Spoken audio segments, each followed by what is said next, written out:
Ay, eto pala may tindahan dito. Dito na lang ako siguro magka-cash out. May GCash kaya dito? Check ko nga. Ay, ito may GCash nga. Dito na lang. Ay, hello po. Be, Ay, ano po yun? tumatanggap ka ba ng cash out dito? Kakash out Cash out sana po. ako. Opo, Mm-mm. tumatanggap po ako ng cash out dito. Magka-cash out po ba kayo? Hindi ako yung magka-cash out. Yung anak ko yung Yung nagpadala. anak niyo po nagpadala ng pera Oo. sa inyo po. Oo, nagpadala sa akin. Sabi niya okay na daw Ay, eh. nasend na po. Magkano po yun?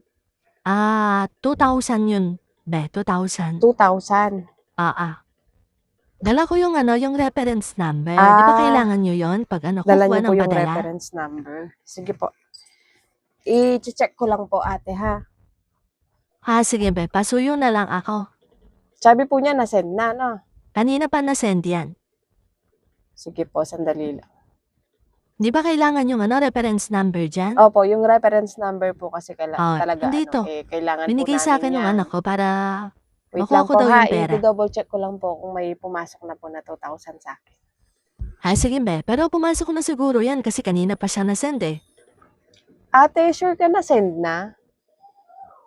Oo be, na-send na. Sabi nung anak ko, andito na yung reference Hindi number po eh. kasi wala pong pumasok na 2,000 sa akin. Paano walang pumasok, na-send naman na yung pera? Dito po ba siya nag-cash out? Dito siya nag-send? Oo, dito siya nag-send ng cash out kaya ang kukunin ko na. Ah, May sure ka may te? resibo naman ako. Kasi walang pumasok sa akin na 2,000 ngayon. Kasi kung na-send na po yan dito, papasok yan. Baka naman late lang sa'yo be. Hindi po siya nalilate. Automatic po na pumapasok yung GCash po pag magsisend ng padala. Ito po yung transaction ko ate, oh. Yan. Wala pong pumasok na 2,000 ngayong araw. Yung last transaction ko po is 500 pesos cash in. Hindi po siya cash out.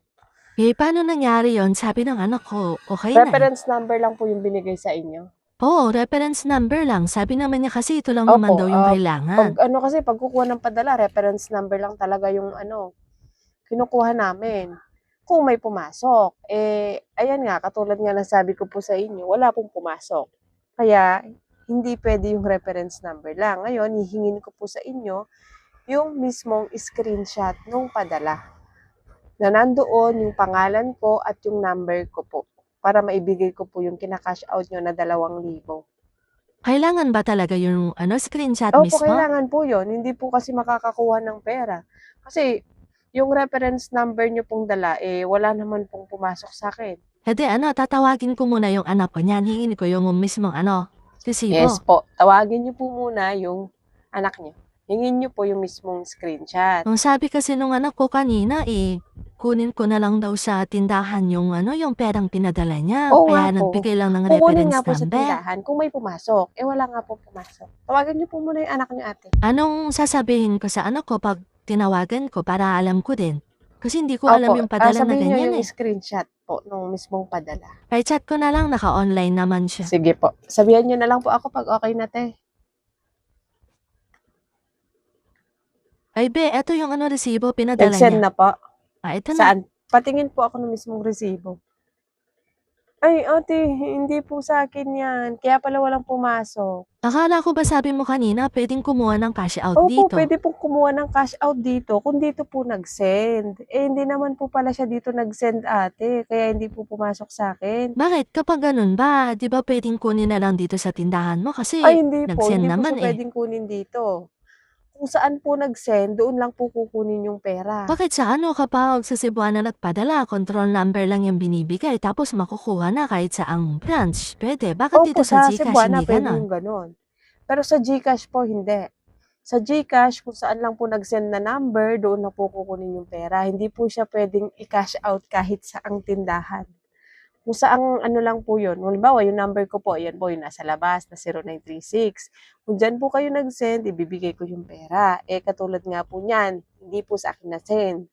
Baka doon po sa kabilang tindahan nag-send yung anak niyo, hindi po dito. Nakasarado naman kasi dun sa kabila kaya dito ako Sarado po nagpunta. sila. Akala ko Naku, pwedeng i-cash out hintayin nyo dito. na lang po siguro magbukas ate kasi hindi naman po ako pwedeng magbigay ng pera sa inyo kasi hindi naman dito na-cash out yung pera. Ganun ba? Opo. Ako, kailangan ko pa naman yung pera ngayon. Hmm. Dapat bago po nag-send yung anak niyo, tinignan niyo kung bukas yung tindahan doon. Akala ko kasi pwedeng kumuha ng pera kahit saan kapag Hindi ganyan, hindi po, hindi po pala. siya katulad ni Cebuana. Sa Cebuana kahit saang branch pwede. Pero sa GCash hindi po. Kung saan lang po nag-send, doon lang po pwede kumuha ng pera. Ganun ba? O sige be, pasensya ka na ha. First time ko lang din Sige kasi. po, okay lang po. Salamat.